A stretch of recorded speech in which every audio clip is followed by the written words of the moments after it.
बिस्मिल्लाहिर्रहमानिर्रहीम। अस्सलाम वालेकुम नाज़रीन, आप यूट्यूब चैनल देख रहे हैं। मैं इमरान खान हूँ। जो खबर मैंने आपको दी थी उसकी तस्दीक हो गई है और खैबर पख्तूनख्वा की हुकूमत ने बजट कैसे पास किया ये मामलात खुलकर सामने आ गए हैं। ये टोटल 6 पॉइंट्स हैं छोटे छोटे, उनमें सारे बजट की कहानी है। सलमान अकरम राजा साहब ने भी जो मैंने खबर दी थी उसकी तस्दीक कर दी है। यानी वो भी यही कह रहे हैं कि 27 तारीख या ज़्यादा से ज़्यादा 30 जून तक बजट जो है वो पास होना था। अगर वो ना हो जाता तो मालियाती तौर पे सूबे का जो है वो नुकसान हो जाता। और खान साहब का मकसद ये नहीं था कि कोई ऐसा नुकसान हो जाए या हुकूमत गिर जाए, तो पार्टी ने फिर फैसला किया कि बजट पास करवाया जाए। लेकिन उन्होंने ये भी कहा कि 23 जून को जो बजट पास किया गया वो उजलत में पास हुआ है। ताहम अब तमाम मामला खान साहब के सामने है, ये भी उन्होंने कन्फर्म कर दिया। और उन्होंने कहा जी खान साहब की जानिब से बजट की मंजूरी के खिलाफ वाज़ेह हदायत ना होने की सूरत में पॉलिटिकल कमेटी का बजट पास करने की इजाज़त देना बिल्कुल दुरुस्त फैसला था। ताहम 23 जून को बजट पास करना ज़रूरी नहीं था, 27 जून तक इंतज़ार हो सकता था। कल खान साहब ने बजट की तफसीलात तलब की और किसी बरहमी का एज सच इजहार नहीं किया। फिर उन्होंने एक और बात की कि 30 जून तक बजट पास करना एक फरीज़ा था। 22 जून को पॉलिटिकल कमेटी ने सूबाई पार्टी के फैसले की तौसीक की। मैंने आपसे पहले कहा था ना, सूबाई पार्लिमानी पार्टी का फैसला था। वो फैसला पॉलिटिकल कमेटी के सामने रखा गया जिस वक्त पॉलिटिकल कमेटी में सारे लोग मौजूद भी नहीं थे। अब जरा ये कहानी सुन ले कि हुआ क्या। सिंपल कर देते हैं आपके लिए। नंबर 1, हुकूमत वाकई खतरे में थी। अली अमीन गंडापुर को कम से कम इस बात का यकीन था कि उनकी हुकूमत गिरा दी जाएगी। मामला ट्रिगर हुआ था जब अमेरिका में फील्ड मार्शल आसिम मुनीर साहब की मौजूदगी में एहतजाज किया गया पाकिस्तानी सिफारत खाने के बाहर। यहां से मामला शुरू होता है, ट्रिगर हो जाता है। वैसे भी कोई मामला इतने अच्छे तो चल नहीं रहे थे। उसके बाद धमकियां लगती हैं और अली अमीन गंडापुर साहब को पूरा यकीन आ जाता है कि उनकी हुकूमत गिरा दी जाएगी। नंबर 2 पॉइंट, पार्लिमानी पार्टी जो सूबाई है उसका एक इजलास होता है, उसके अंदर सारे एमपीएस वगैरह होते हैं। पार्लिमानी पार्टी का मतलब है जितने अरकान असम्बली हैं वो सारे आ जाते हैं। तो सूबाई पार्लिमानी पार्टी का इजलास होता है, उसमें अली अमीन गंडापुर साहब ब्रीफिंग देते हैं, कुछ और लोग भी बातचीत करते हैं और वो मुत्तफिका तौर पे फैसला कर लेते हैं। हालांकि उनमें बहुत सारे इख्तलाफात हैं, 3 4 5 ग्रुप बने हुए हैं उनमें, लेकिन वो फैसला करते हैं कि हुकूमत हम नहीं गिरने देंगे, बजट हम पास करवा देंगे। ये फैसला 22 तारीख की रात को सियासी कमेटी के अंदर रखा जाता है। जो सियासी कमेटी बनी हुई है उसकी एक ऑनलाइन मीटिंग चल रही थी, बहुत सारे लोग उसमें मौजूद थे। उस कमेटी के सामने ये फैसला रखा जाता है, उसे आगाह किया जाता है जनाब सूबाई जो पार्लिमानी पार्टी है या तमाम एमपीए हैं उन्होंने फैसला कर लिया बजट पास करवाएंगे और मुत्तफिका तौर पे फैसला हुआ, हम आपको आगाह कर रहे हैं। सियासी कमेटी मशवरा देती है कि ये करें, ज़रूर करें, लेकिन मैक्सिमम टाइम ले लें। अलीमा खान साहिबा से एंगेजमेंट की जाती है और वो ये कहती हैं जनाब कि जिन लोगों को इमरान खान बुला रहे हैं वो मिलने की कोशिश तो करें। उन्होंने तो कोशिश ही नहीं की। नंबर 2, वो ये कहती हैं कि मैक्सिमम टाइम आप ले लें, खतरे से पहले पहले आप बजट पास करवा लीजिएगा। तो ये तय पा जाता है कि 27 तारीख को बजट पास होगा और उससे पहले तमाम एमपीएस अली अमीन गंडापुर साहब लेकर अडियाला जेल जाएंगे। ये हो गया जी मामला। लेकिन फिर अचानक से बजट पास हो जाता है जिसके बारे में अभी सलमान अकरम राजा साहब भी कह रहे हैं। ये बजट पास होना था, ये बजट खैबर पख्तूनख्वा की हुकूमत को पास करवाना ही पड़ना था। उसका रीज़न ये है कि उनकी हुकूमत गिर जाती, लेकिन इसको पास करवाने से पहले तरीक़ाकार वो अडॉप्ट नहीं किया गया और अचानक से बजट पास करवाया गया और कोई कोशिश इमरान खान साहब को मिलने की संजीदा नहीं की गई, जिसकी वजह से अवामी रद्द-ए-अमल आया। और अवामी रद्द-ए-अमल को कोई गद्दारी कह रहा है, कोई ये कह रहा है, कोई वो कह रहा है, ये भी ओवरडू हो जाता है। लेकिन मामला सादा ये है कि जिन लोगों ने ये रद्द-ए-अमल दिया उन्होंने इमरान खान के और इमरान खान की बहनों के स्टेटमेंट के बाद और अली अमीन गंडापुर साहब ने जो बहुत ज़ोरदार किस्म के बयानात दे दिए थे, या बाबर सवाती साहब ने या बाकी लोगों ने, उन बयानात के बाद उन्होंने उम्मीदें बांध ली थी कि लो जी पीटीआई डट गई है। लेकिन अचानक बजट पास होने से उनको भी धचका लगा, जैसे इमरान खान की बहनों को लगा, जैसे मीडिया को लगा, बाकी लोगों को। तो ये चीज़ें फिर रिपोर्ट हुई। तो अब सारा मामला क्लियर हो गया है कि हुकूमत बचाने के लिए ये किया गया। पीटीआई के वो तमाम धड़े जो एक दूसरे के दुश्मन हैं उन्होंने हुकूमत बचाने के लिए इकट्ठे होकर फैसला किया और इमरान खान साहब को इस फैसले में कोई बहुत गुस्सा भी नहीं आया। अगर वो कोई रद्द-ए-अमल देते तो वो सबके सामने आ जाता। बहरहाल इमरान खान साहब ने ये ज़रूर कहा कि मेरे पास पहले अली अमीन गंडापुर को आना चाहिए था बजट पास करने से पहले, लेकिन वो नहीं आए। और कुछ लोग ये क्लेम करते हैं कि अली अमीन गंडापुर साहब जब चाहें वो मिल सकते हैं, जैसे कि बैरिस्टर सैफ मिल सकते हैं, कुछ और लोग मिल सकते हैं। लेकिन फिर गंडापुर साहब जो हैं वो इमरान खान साहब को जब मिलते हैं तो नए टेस्ट या नए इम्तिहान में वो पड़ जाते हैं। मेरे ख्याल में वो भी एक मुश्किल उनके लिए पैदा हो जाती है। मुराद सईद साहब का एक स्टेटमेंट है और मुराद सईद साहब ने अपनी पार्टी को ही वार्निंग दे दी है वो ये कहते हैं मौजूदा हालात में जहां अवाम का एतमाद बहाल करने के लिए ज़रूरी है कि पार्टी की क़यादत इमरान खान की रिहाई और उसके कॉज से अपनी कमिटमेंट का इजहार और यकीन दहानी के लिए एक भरपूर एहतजाजी तहरीक का ऐलान करे और तैयारियों का जो है बाकायदा आगाज़ करे। वहीं इमरान खान और बुशरा बीबी और दीगर नाहक कैद असीरान को कैद में जिस गैर इंसानी सलूक का सामना है और जैसे इमरान खान को तोड़ने के लिए उन्हें और उनकी अहलिया को अजियत दी जा रही है, वो भी हमारे लिए बहैसियत कौम अफसोस का मुकाम है। देखिए ये बात ठीक है, एक हफ्ते से तो बुशरा बीबी का भी, उनकी एक बेटी का ऑडियो मैसेज है वो मैंने सुना है। वो बता रही जी मेरी छोटी बहन है, वो गई है बुशरा बीबी को मिलने के लिए अपनी माँ को, तो उसको मिलने नहीं दिया गया, वो रोती हुई वापस आई, 5 घंटे उसको इंतज़ार करवाया गया है। और बुशरा बीबी कहते हैं जी बीमार भी हैं, और वो ये भी बता रही थी उनकी बेटी उस ऑडियो के अंदर कि उनका कूलर ख़राब है और वो बहुत गर्मी में शदीद हबस के अंदर वो वहाँ पे रह रही हैं, और उन्होंने बार बार अपील की है मेरा कूलर ठीक किया जाए, लेकिन वो नहीं किया जा रहा। तो और बहुत सारी बातें हैं जो उनकी बेटी कह रही थी कि ये किस तरह का निज़ाम है, किस तरह की हुकूमत है, हमारे इंसानी हकूक़ भी हमें नहीं मिल रहे। बहरहाल ये मामला तो है, ये बात ठीक की है मुराद सईद ने। अच्छा जी, उसके बाद वो एंड में जो बात करते हैं अपनी क़यादत को एक बार फिर, और इस मरतबा पब्लिक फोरम पर मुखलिसाना मशवरा देता हूँ। मैं पहले दिन से इस बात पर कायल हूँ कि इमरान खान को हटाने वालों की प्लानिंग में इमरान खान की वापसी शामिल नहीं है, और इसके लिए वो हर हद तक जाएंगे और जा रहे हैं। अगर हम नादानिस्ता और खुदा न खास्ता उनकी प्लानिंग में इस्तेमाल हो गए तो इन तक तो शायद किसी हद तक अवाम की रसाई ना हो, मगर जैसे ही दीगर सियासी शख्सियात के घर बार और गिरेबान अवाम की रसाई में है, वैसे ही हमारे भी गिरेबान अवाम के हाथ में होंगे।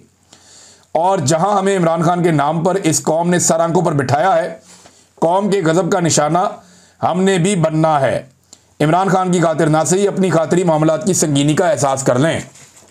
ये जनाब वार्निंग दी है मुराद सईद साहब ने, खबरदार किया है कि जनाब बच जाओ अवाम के गज़ब से, अपना किबला दुरुस्त कर लो, क्योंकि जो ताकतवर हल्के इमरान खान साहब को माइनस कर रहे हैं उन तक अगर अवाम ना भी पहुंची तो हमारे तक तो पहुंच ही जाएगी, क्योंकि हमने इमरान खान को आज़ाद करवाने के नाम के ऊपर वोट लिए हुए हैं। नाज़रीन, ताकतवर हल्कों का जिक्र आया तो वो एक बड़ा ज़बरदस्त खेल खेल रहे हैं, और मैंने आपको थोड़ा सा पहले भी बताया था कि पाकिस्तान तहरीक इंसाफ के MNAs को फारग करके वहाँ पे री इलेक्शन करवा के और PMLN को सीटें जितवा के लाया जाएगा, ताकि 2/3 अक्सरियत मज़ीद मजबूत हो जाए और जिस तरह की भी पाकिस्तान के अंदर आइनी तरमीम करनी पड़े वो की जाती रहें। इसमें अभी पहले मरले में फैसलाबाद में एक बड़ा काम शुरू हो गया है। इस हवाले से उमर अयूब साहब ने भी एक ट्वीट किया है, कुछ वकला से बात हुई, उन्होंने भी बताया कि वहाँ पे जुडिशरी के ऊपर बड़ा शदीद दबाव है, रात गए तक जो है अदालतें लगाई जा रही हैं और ऊपर नीचे टाइम देकर जो है वो ट्रायल किया जा रहा है। उमर अयूब साहब कहते हैं जी कि जो एंटी टेररिस्ट कोर्ट है फैसलाबाद के जज, उन्होंने वकला को कहा है कि रात 8 बजे भी आ जाएं, क्योंकि ट्रायल जो है वो मुकम्मल करना है। ये किस किस्म का इंसाफ हो रहा है और ये किस किस्म की टाइमिंग्स हैं जो इंसाफ के लिए चुनी जा रही हैं। कैंगरू कोर्ट्स जो हैं वही इसी तरीके से ऑपरेट होती हैं, नॉर्मल कोर्ट्स तो ऐसे ऑपरेट नहीं होती। उन्होंने कहा जी मैंने अपने वकला को कह दिया है कि मेरी जो एग्जम्पशन है वहाँ पे अदालत में पेशी से, वो जनाब आप विड्रॉ कर लें, क्योंकि ये बहुत ही अजीबोगरीब किस्म का ट्रायल हो रहा है। और साथ उन्होंने ये कहा it appears that the verdict is being typed by हवलदार भुट्टा। वो कह रहे हैं जी ऐसा लगता है कि हवलदार भुट्टे ने जो है फैसला पहले से टाइप कर दिया है, और ये एजेंसियों के आगे उन्होंने नाम लिए ISI, MI, IB, FIU, SB, who will deliver it to the ATC जज फैसलाबाद इन अ वीगो डाला। वो कह रहे हैं जी ये डिलीवर कर दिया जाएगा, फैसला पहुंचा दिया जाएगा जज को, जो एंटी टेररिस्ट कोर्ट के जज हैं, और ये वीगो डाले के अंदर पहुंचा दिया जाएगा। तो फैसलाबाद से कार्रवाई का आगाज़ हुआ है। फैसलाबाद वो शहर है जहां पे 100% पाकिस्तान तहरीक इंसाफ को कामयाबी मिली थी। इस बात का मियाँ साहब को, मरीम नवाज़ को, बाकी लोगों को बहुत दुख है, क्योंकि फैसलाबाद, ये याद रखिएगा, ये वो शहर था जब परवेज़ मुशर्रफ का तोती बोलता था ना, उस वक्त भी फैसलाबाद ने नवाज शरीफ के तमाम उम्मीदवारों को जितवाया था, और परवेज़ मुशर्रफ के मार्शल लॉ में भी फैसलाबाद ने नवाज शरीफ के हक में फ़ैसला दिया था। ये मैं बात कर रहा हूँ सन 2002 के इलेक्शन की। लेकिन अब सूरत हाल ये होगी कि पूरे फैसलाबाद में सारी सीटें क्लीन स्वीप कर दी थी पाकिस्तान तहरीक इंसाफ ने, और इस बात का मियाँ साहब वगैरह को बड़ा दुख है। तो फैसलाबाद से आगाज़ कर रहे हैं, 9 मई को लेकर वहाँ पर सजाएँ दी जाएंगी। MNAs को जो है वो नाअहल करने का फ़ैसला किया गया है, और वहाँ पर अपने MNAs लाए जाएंगे, इसकी कोशिश की जाएगी। तो घिनौना खेल जो पाकिस्तान में चल रहा है वो अभी तक चल ही रहा है, और हुकूमत की तरजीहात आप चेक करें कि वो एतराज़ इस बात पे करते हैं कि जनाब हर चीज़ में कैदी नंबर 804 को क्यों लाया जाता है। बिलावल ने भी यही कहा कि चाहे जंग की बात हो, चाहे मईशत की बात हो, चाहे कोई भी बात हो, ये कहते हैं जी कैदी नंबर 804 को रिहा कर दें। यही बात जो है वो तारड़ साहब भी कह रहे थे, वज़ीर कानून। वैसे उन्होंने बड़ी मायूब और बड़ी घटिया बात भी की है कौमी असम्बली में खड़े होकर इमरान खान और उनकी अहलिया के बारे में, जो इंतहाई नामुनासिब है। किसी की निजी ज़िंदगी पे ऐसे कमेंट करना या इस तरह की बातें करना, ये इंतहाई नाजेबा हरकत है और घटिया हरकत है, ये नहीं करनी चाहिए थी। हाँ, लेकिन ये मैं आपको बता देता हूँ कि ये बार बार जो कहते हैं ना कैदी नंबर 804 को बीच में ले आते हैं और हर चीज़ के अंदर उसको लाके शामिल करते हैं, तो एक्चुअली कैदी नंबर 804 की रेलिवेंसी बहुत बड़ी है। देखिए, मैंडेट जिसका छीना गया वो कैदी नंबर 804 का छीना गया ना। तमाम इंसानी हकूक भी उससे छीने गए हैं। आइन में जो तरामीम की गई हैं वो इमरान खान की वजह से की गई हैं, इसी कैदी की वजह से की गई हैं। और जो अदलिया का हुलिया बिगाड़ा गया है वो इसी कैदी की वजह से बिगाड़ा गया है। कोई एक तकरीर, कोई एक प्रोग्राम इनका या कोई एक मनसूबा इनका इमरान खान के या कैदी नंबर 804 के बगैर मुकम्मल नहीं होता। एस्टेब्लिशमेंट की गुलामी की जो इंतहा कर दी है मौजूदा सियासी जमातों ने, वो कैदी नंबर 804 के खौफ की वजह से की है। हत्ता कि एक ऐसा अमरीकी सदर जिसके बारे में बहुत सारे तनाज़ात भी हैं, उसे अमन के नोबेल इनाम के लिए नामजद कर दिया गया। और उसकी वजह क्या है? यही कैदी नंबर 804।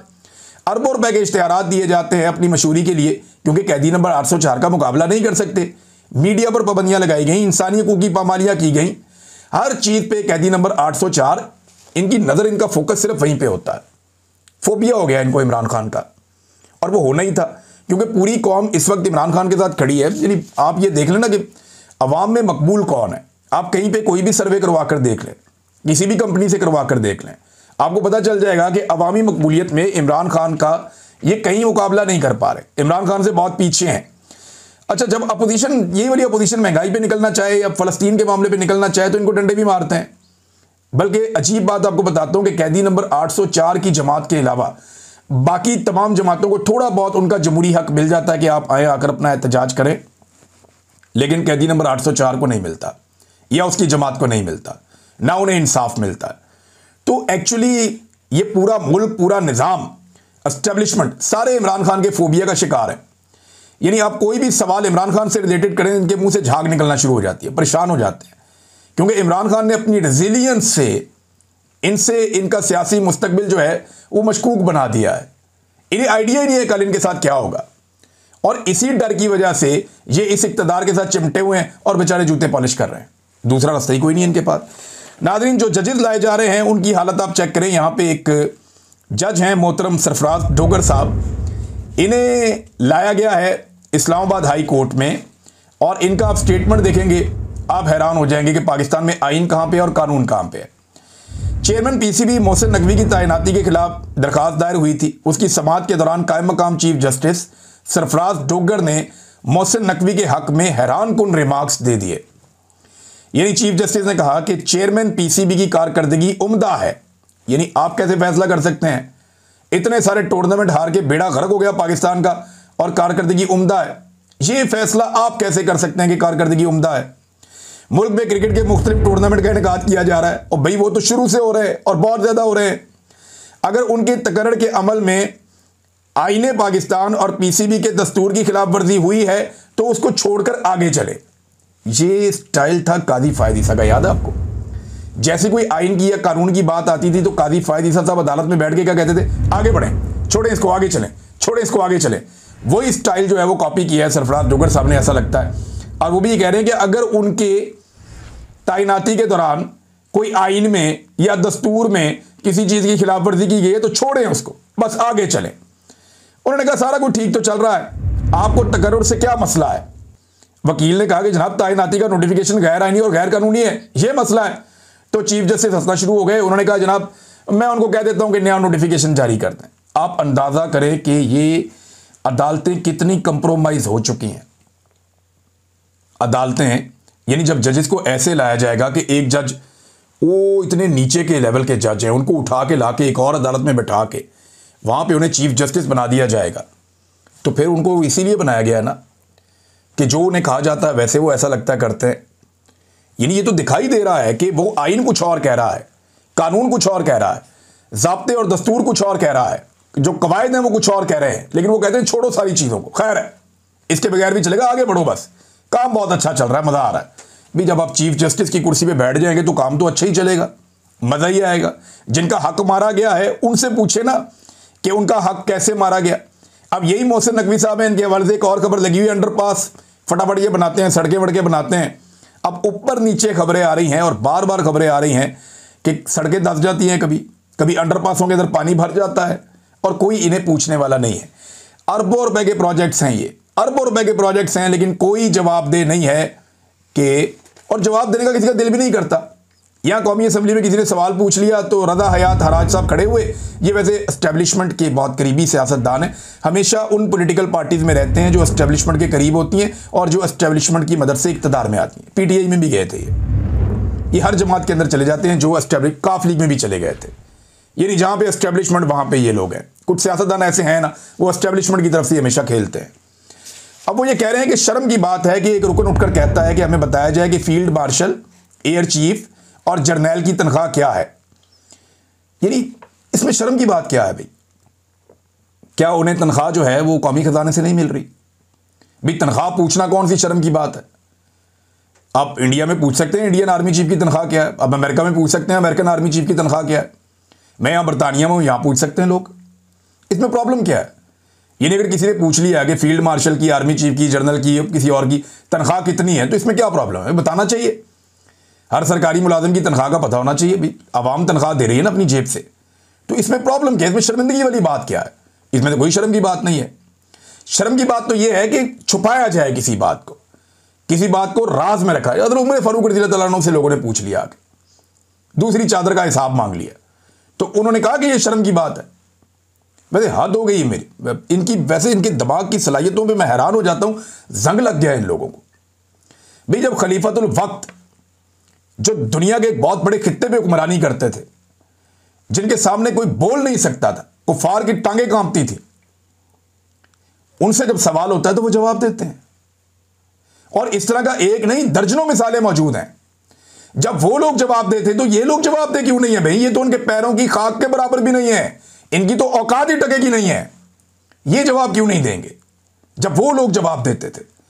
तो एक अजीब मिसाल पेश कर दी और फिर कहते हैं जी वो हलाल रिज़्क खाते हैं, उनकी रगों में हलाली खून है, पहले खुद को देखो तुमने मुल्क के लिए क्या किया। ये क्या आप ताने दे रहे हैं भाई? अपनी पार्लियामेंट को आप डिग्रेड कर रहे हैं। सियासतदान ने मुल्क बनाया था, किसी जर्नैल ने मुल्क नहीं बनाया था, एक वकील था, सियासतदान था, अवाम ने एफर्ट की थी। अवाम को इतना घटिया मत समझें, अवामी नुमाइंदगान की तजलील मत करें। आप भी अवाम से वोट लेकर आते हैं। हैरत हुई वैसे मुझे इस बात के ऊपर। रज़ा हयात हराज साहब गालिबन ये बात कर रहे थे। उम्मीद करता हूं कि अगर ये क्लिप उन तक पहुंचेगा तो वो माइंड करने की बजाय आइंदा इस बात का ख्याल रखेंगे कि जिससे भी पूछा जाए कि तुम्हारी तनख्वाह कितनी है, जब वज़ीर आज़म से पूछा जा सकता है, सदर से पूछा जा सकता है, तो बाकी लोगों से भी पूछा जा सकता है। जब हज़रत उमर फारूक रज़ियल्लाहु अन्हु से सवाल हो सकता है तो फिर बाकियों से भी सवाल हो सकता है। ये क्या बात हुई कि सवाल ही नहीं हो सकता? नाज़रीन एक और चीज़ है, पाकिस्तानी मीडिया थोड़ा सा गलत रिपोर्ट कर रहा है और रिपोर्ट करते हुए इसमें लिख रहे हैं कि फील्ड मार्शल आसिम मुनीर साहब की तारीफ की है डोनाल्ड ट्रंप ने। नहीं, डोनाल्ड ट्रंप को ना तो उन्होंने फील्ड मार्शल कहा, ना उन्हें आसिम मुनीर साहब का नाम याद था, बल्कि वो नाम याद करना चाह रहे थे, उन्हें वो याद नहीं था। लेकिन उन्होंने ये ज़रूर कहा कि मैं एक पाकिस्तानी जर्नल से मिला, वो जर्नल मुझे पिछले हफ्ते मिला था, और साथ उन्होंने उनके लिए जो है वो कहा कि मुतासिर कुन शख्स है। ये उन्होंने आसिम मुनीर साहब के लिए कहा। देखें वो पाकिस्तान के आर्मी चीफ हैं, पाकिस्तान की वजह से उनकी इज्जत है। इस सीट के ऊपर कोई और होता तो उसकी भी यही इज्जत होती है। लेकिन यहां पे खास तौर पे जब मोदी का जिक्र किया इसी जुमले में अगले सांस में डोनाल्ड ट्रंप ने, तो उन्होंने कहा कि मोदी मेरा दोस्त भी है, मोदी एक ग्रेट इंसान है, और मोदी की 3 तारीफें की उन्होंने। आसिम मुनीर साहब का उन्हें नाम भी याद नहीं था, नरेंद्र मोदी का उन्हें नाम याद था, और मोदी की उन्होंने 3 तारीफें की उसी लम्हे। लेकिन साथ उन्होंने कहा कि मैंने इन दोनों मुल्कों को थ्रेट किया था जंग रोकने के लिए कि बाद आ जाओ नहीं तो अमेरिका ट्रेड बंद कर देगा, और दोनों ने कहा नहीं हम आपके साथ ट्रेड करना चाहते हैं। मोदी ने भी और उन्होंने भी कहा कि हम आपके साथ ट्रेड करना चाहते हैं, कारोबार करना चाहते हैं, लिहाजा जंग बंद ना की जाए। आजकल डोनाल्ड ट्रंप ने अपनी गेम बहुत उठाई हुई है और वो कोशिश कर रहे हैं कि अमन का नोबेल प्राइज़ जो है वो डोनाल्ड ट्रंप को मिल जाए, ये उनकी ख्वाहिश है, और उसके लिए जो है वो एक ग्राउंड बनाई भी जा रही है। लेकिन नाज़रीन जब से दुनिया बनी है ना, एक बात तो बड़ी पक्की है, अब तारीख उठा के पढ़ लें कि बात हमेशा ताकतवर की सुनी जाती है, ताकतवर की गलत बात भी बाद औक़ात बड़े गौर से सुनी जाती है।